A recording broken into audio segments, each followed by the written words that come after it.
देश के उच्च कोटि के धर्मगुरु शंकराचार्य जी पर हत्या का आरोप। ओहो, छी छी छी, हद हो गई।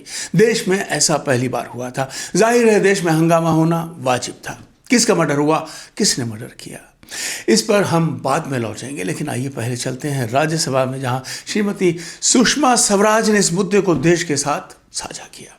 कांग्रेस और दूसरे दलों ने पूरी कोशिश की कि मामला संसद में न उठे। सभापति जी, मैं ये कह रही थी कि जिस विषय को मैं आपकी अनुमति से रखने के लिए खड़ी हुई हूँ, उसे रखते हुए मेरे मन में आक्रोश और वेदना का एक मिला जुला भाव उभर रहा है।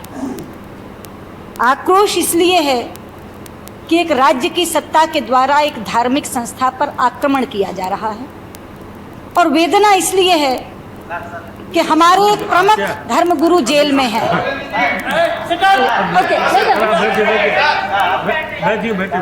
बैठो ना, आप लोग कोई खड़े नहीं।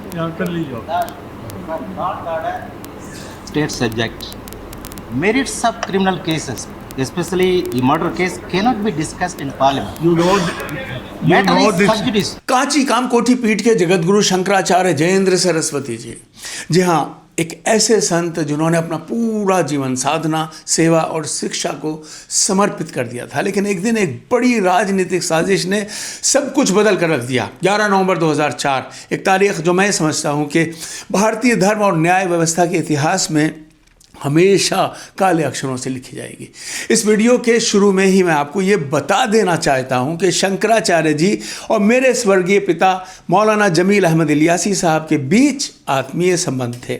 शंकराचार्य जी हमारे घर पर भी समय समय पर आया करते थे। मैं आपको बताना चाहता हूँ कि एक पत्रकार के रूप में मेरी निष्पक्षता और प्रोफेशनल प्रतिबद्धता किसी भी व्यक्तिगत समीकरण से बिल्कुल भी प्रभावित नहीं होगी, ऐसा मैं आपको यकीन दिलाता हूँ।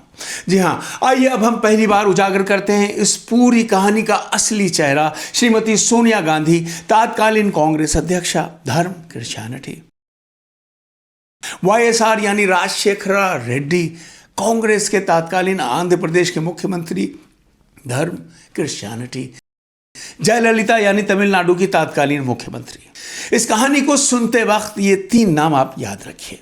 क्यों, अभी बताना ठीक नहीं, पर जैसे जैसे कहानी आगे बढ़ेगी सब आपके सामने खुलता चला जाएगा।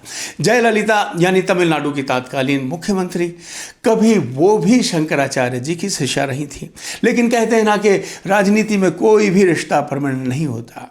मई 2004 में जब केंद्र में कांग्रेस की सरकार बनी, तभी से तमिलनाडु, केरल और पूर्वोत्तर के इलाकों में विदेशी ईसाई मिशनरियों की गतिविधियां अचानक तेज हो गई। धर्मांतरण का सिलसिला मानो बेकाबू रफ्तार से फैलने लगा, जैसे किसी ने अचानक दरवाजे खोल दिए हों।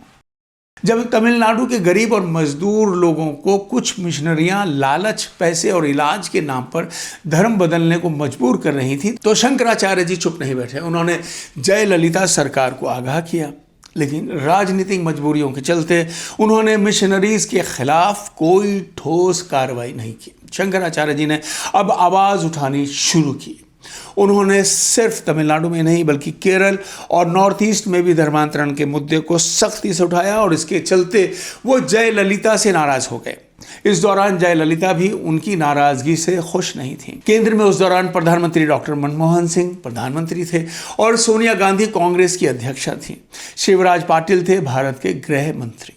और फिर शुरू हुआ एक दुर्भाग्यपूर्ण अध्याय, एक संत की प्रतिष्ठा को धूमिल करने की कोशिश। 11 नवंबर 2004, ठीक दिवाली वाले दिन, तमिलनाडु पुलिस ने आंध्र प्रदेश के महबूब नगर से शंकराचार्य जी को गिरफ्तार कर लिया। इस सनसनीखेज घटना ने पूरे देश को झकझोर कर रख दिया। सभापति जी, अपनी बात कहने से पहले मैं नारायणन जी को आश्वस्त करना चाहूँगी। पता नहीं उन्हें शायद मालूम भी हो कि मैं पेशे से वकील हूँ और पुराने 27 वर्षों में विभिन्न विधायिकाओं में रही हूँ, विधानसभा में, लोकसभा में, दूसरी बार राज्यसभा में हूँ। मैं इस सदन के भी नियमों उपनियमों से वाकिफ हूँ और देश की कानून व्यवस्था से भी परिचित हूँ। मुझे मालूम है सब जुडिस मैटर क्या होता है। इस केस के बहुत पहलू हैं, जो पहलू अदालत में लंबित हैं, जिन पर अदालत को निर्णय लेना है, मैं उनको छूंगी भी नहीं।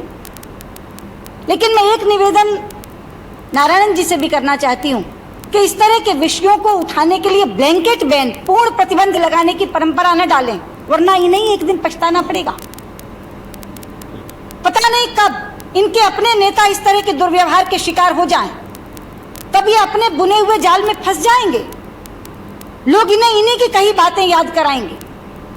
इसलिए मैं इन्हें कहना चाहती हूं, जो सीमाएं आपने रखी हैं, जिनका अभी जिक्र आपने पीठ से किया, मैं उन सीमाओं को लांघने की धृष्टता बिल्कुल नहीं करूंगी और अपनी परिधि में रहकर अपनी बात कहूंगी। लेकिन पूरी वेदना से ये बात मैं इस सदन में रखना चाहती हूं। सभापति जी, हमारे देश में कानून का शासन चलता है और इसीलिए व्यक्ति कितना भी बड़ा क्यों ना हो, अगर उस पर आरोप लगता है कोई, तो उसे गिरफ्तार किया जाता है, गिरफ्तारी करके पूछताछ भी की जाती है। लेकिन जो कानून गिरफ्तारी का आदेश देता है, वही कानून आरोपी और अपराधी में तमीज भी करता है, अंतर भी करता है। और वही कानून इस बात का भी संज्ञान लेता है कि आरोपी की सामाजिक प्रतिष्ठा क्या है, उसकी पढ़ाई क्या है, उसकी उम्र क्या है, उसका रुतबा क्या है। बहुत बार राजनेताओं पर आरोप लगते हैं, वो गिरफ्तार होते हैं। इस सदन में भी लोग बेचे हैं, उस सदन में भी लोग बेचे हैं। और ये नहीं कि राजनीतिक मामलों में गिरफ्तार होते हैं, बहुत बार आपराधिक मामलों में भी गिरफ्तार होते हैं। लेकिन उन्हें गिरफ्तार करके किसी अतिथि गृह में, किसी विश्राम गृह में, किसी डाक बंगले को जेल घोषित करके रखा जाता है। उनके पोजीशन के मुताबिक सुविधाएं जुटाई जाती हैं। और सभापति जी, मैं ये कह रही थी कि इस तरह के व्यवहार का जब कभी उल्लंघन होता है तो ये सदन उसका नोटिस लेता है। मैं याद कराना चाहूंगी नारायणन जी को, इन्हीं की नेता के साथ जब दुर्व्यवहार किया गया था जेल में भेजते हुए, एक बार करुणानिधि जी के साथ भी उसी तरह का व्यवहार किया गया था। इस सदन में दोनों राजनीतिक दल, जो प्रमुख दल हैं तमिलनाडु के, उनके सांसदों ने यहाँ ये सवाल उठाया था और इस सदन ने नोटिस दिया था। अब ये नहीं हो सकता कि राजनेताओं के साथ दुर्व्यवहार हो तो ये सदन नोटिस ले, लेकिन अगर धर्माचार्यों के साथ व्यवहार हो तो ये सदन नोटिस न ले। ये सदन देश का सदन है, राजनेताओं का सदन नहीं है। देश का सर्वोच्च संसद है ये, और सर्वोच्च संसद का भी उच्च सदन है ये।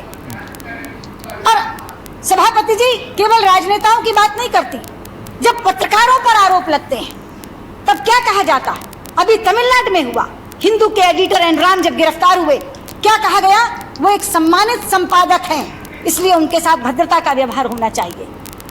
इमरजेंसी में जब कुलदीप नैयर जी को गिरफ्तार किया गया, क्या कहा गया, वो एक प्रतिष्ठित पत्रकार हैं, इसलिए उनके साथ यथोचित व्यवहार होना चाहिए।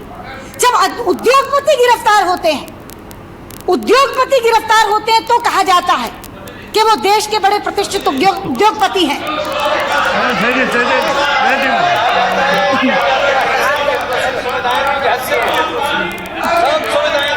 देख, उद्योगपति आप मांडोडिया जी उद्योगपतियों के नाम से क्यों चिढ़ गए? नहीं, ठीक है, बैठिए, देखे बात ठीक बोल रही है, प्लीज। कांग्रेस और जयललिता पार्टी के एमपी सुषमा स्वराज जी को बोलने नहीं देना चाहते थे। उनका कहना था कि ये मामला हत्या का है, सब जुडिस है और कानून के सामने सब बराबर होने चाहिए। लेकिन सुषमा जी ने अपने बेहतरीन वक्तव्य से सारे सदन को अपनी बात सुनने के लिए मजबूर कर दिया।